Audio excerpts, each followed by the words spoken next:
Right, hello YouTubers.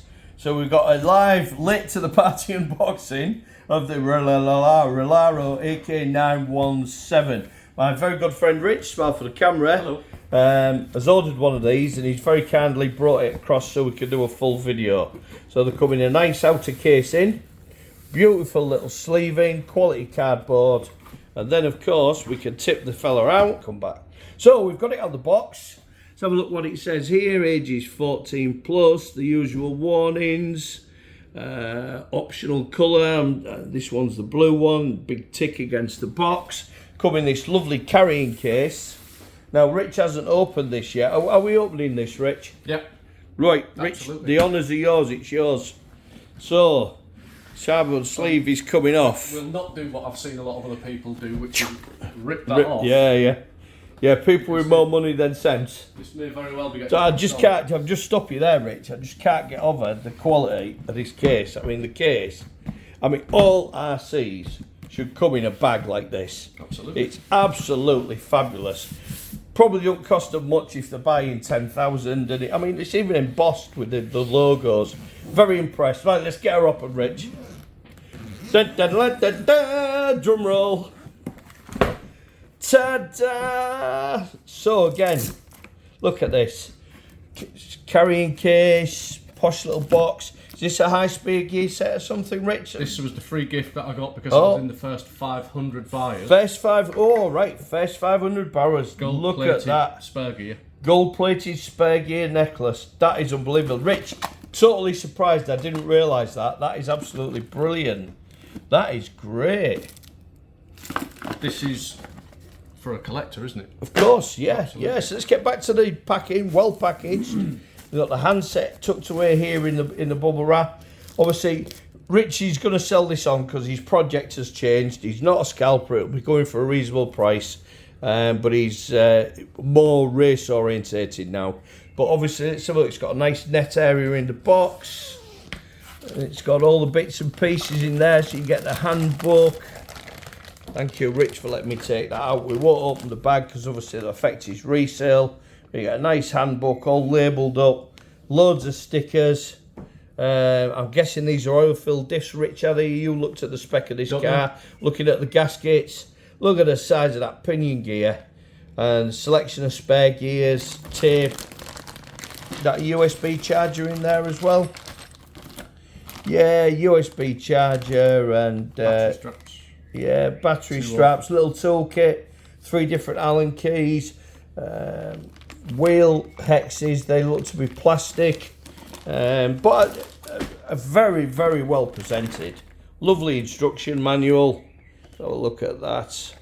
So it's got everything going for it, really, hasn't it? Yeah. Are we allowed to take the body off, Rich, or is that too much for you? Take the body off, but not the plastic cover. But not the plastic cover. I want to save that for whoever eventually gets it. No, really kind of you, Rich. Thank you very much. So you're just going to lift it out for me and we'll get the box out the way. See, we're making this up as we go along. So let's have a quick few shots around the car. So it's are they alloy the wheels or just the effect? Yes, alloy wheels. Got a lovely brake disc effect in there. The Lexan of the body, it feels pretty strong. You'll notice the wheels are concave. They've had to do the concaved wheel design so they can fit the fake brake disc caliper. Right, okay. So I hope you all got that because I know nothing about these cars. So if you look at when it's rolling, yeah, the calipers stay still. Oh, right, yeah.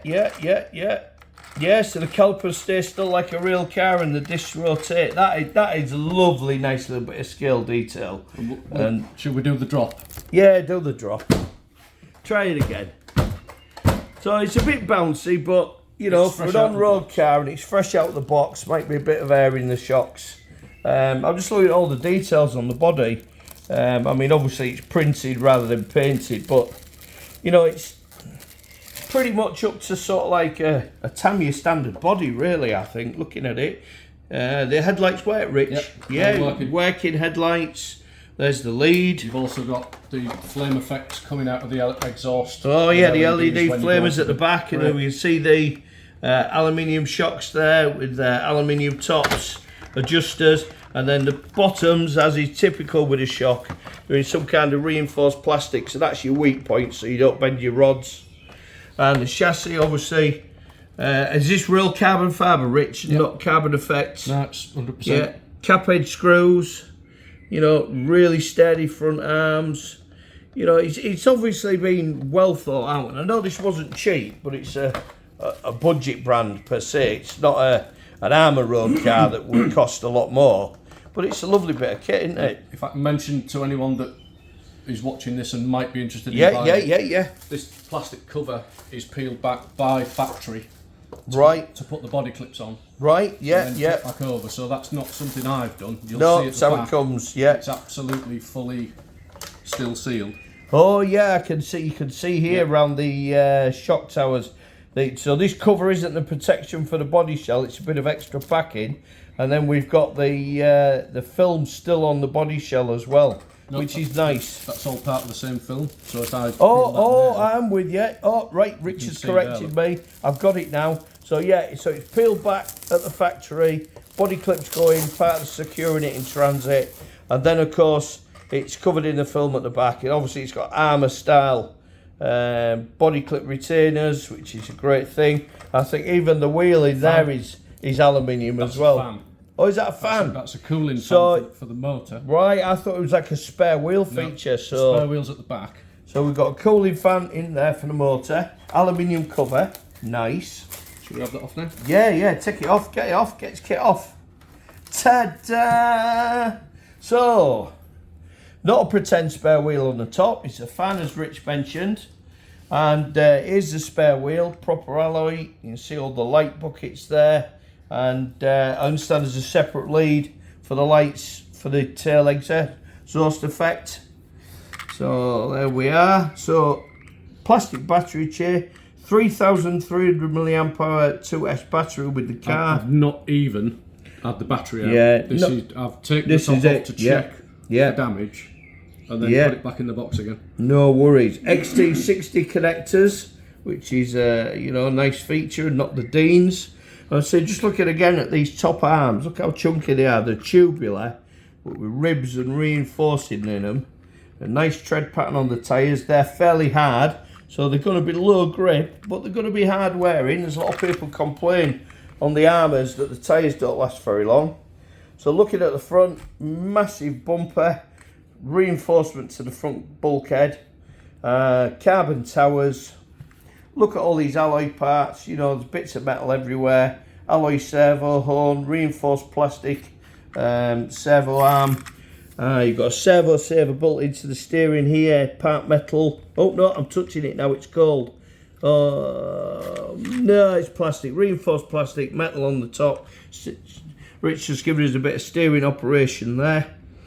And, aluminium mounts. You can see through the bottom here, aluminium mounts for the arms, lower arms, aluminium on there.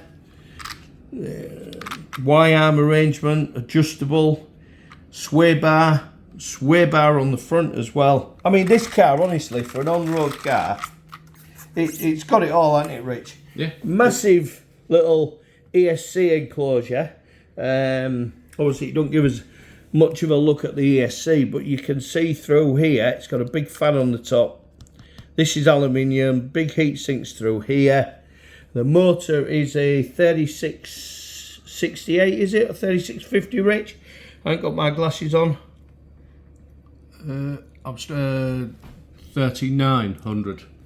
Oh, 3,900 kV, yeah, but what size is the motor? Is that 36? Oh, 3660. 3660, so it's, I don't know if you know motor sizes. 36 in brushless is the diameter, and then 60 is the length in millimetres, so it's 36 millimetres diameter, 60 millimetres long. For any of you that don't know, a standard 540 silver can brush motor is 40 millimetres, 50 millimetres long.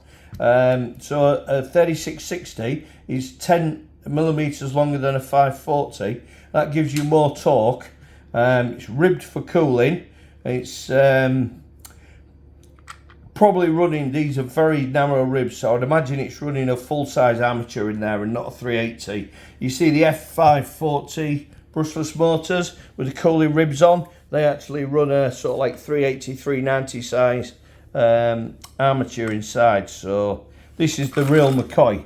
Obviously the radio gear is multi-channel for all the lights and everything else. And I'm guessing on the controller, Rich, obviously we've not had the controller out of the bag. Are we allowed it out of the bag, boss? Unless it's taped shut. Taped shut, no. Okay. So, again, it's taped right, shut. so we just have a quick look at it. Obviously it's taped shut. This is going for resale, so we can't be opening it. It's not fair to Rich. But it's a nice weight in your hand, you know. It's based on the Dumbo. Oh, right. Dumbo RC. Right. You see, Rich has done his research. I haven't. So based on the Dumbo RC, I can see that now with a little door at the top and the switches and everything. So I've got a 6-channel Dumbo RC upstairs. So I'll do a video on that so that you get an idea of what the RLAARLO radio's like. So watch out for that one coming. It's brand new in box. We'll get it out and have a look. But yeah, I can see now the shape at the top. There's a little door for the controls. The buttons here. Definitely a Dumbo RC, which ain't bad radio for a basher. Steering wheel is hard though, there's no foam on it. And has it got a lever, do you know, Rich, for the one-handed operation? I don't know unless it's hidden away. I can't see anything. No, there's no on there, might be one to fit. We don't know. If anyone knows, stick it in the comments for us, please. So I'm too lazy to research it. So just moving to the back of the car for a final look. What I did notice on this is the diff housings are like massive, you know. I mean, it's certainly going to take some abuse. It's my first RLAARLO, or whatever you call them. Obviously you've got the lights, the exhaust effect, and I'm genuinely really impressed with the build quality. If you don't mind me asking, Rich, first 500 car with a free gift, how much were these? Originally $600. Yeah. First 500. Yeah. Could buy it at a reduced price of $300. Yeah. So that means I paid maybe 260. Yeah, in UK. So we'll go with dollars. Let's not worry about the conversion. Yeah. So it's a $600 car. Probably there'll be discounters out there. And because Rich made a pre-order, he got that 500 edition special gift, which I'm really impressed with that. You know, I could walk down the street in the hood wearing that, you know. So there we are, guys. The RLAARLO AK-91, what is it? An AK? 917. So it's AK-917. Based on the Porsche body. Obviously, they've got no rights, so they're not allowed to say that. And obviously, Porsche retain all their rights to the Porsche name, brand, body shape and style. And I'm no way authorised or endorsed to say otherwise. So no suing me, please. And there it is. I like it. If I'd bought it on the offer price, I would be happy. But for a China brand, even a quality one, I don't expect to pay armour prices or associated prices, you know, for a car. So I think maybe $600 is a big ask. Let's see what the market does. Let's see what they're going to be going for. I don't think that price will stick for long. I think that was a bit of an aspiration. But if you'd bought it for $600, it's got everything a $600 car should have, except the branding. So maybe we're being unfair to RLAARLO, or whatever we say. I still can't get my head around the name. And, you know, I mean, if they'd been in business 10 years and we knew there was great spares backup and everything, and the quality is like this, and it's as good as it looks, then maybe you can start demanding $600 for a car. But $300 price tag, be hard pushed to buy anything from the competition that would do the same for that money or build one yourself. So I'm going to give it a new thing for me. I'm giving it a big thumbs up. Never done this before. I might start giving things 2 thumbs up, I don't know. But I'm definitely impressed, I really am. So thanks for watching. Please hit the like button. Please subscribe. Please tell your friends about us. What you get here is honest RC chats, either with me or with a buddy. You don't see much of my ugly face. The channel's all about the cars. So please subscribe and like. There's no sponsorship money, patronage or anything involved in my channel. Everything is my car or loaned to me by a friend. We've paid our hard cash for it. So support the underdogs and spread the word out. Good RC advice. Any comments? Be interested to know. Any comments on the price? Do you think it's worth what it is? Let us know. I'm not a full-time YouTuber, but I'll get back and answer you as soon as I can when I can. Thanks for watching and come back soon.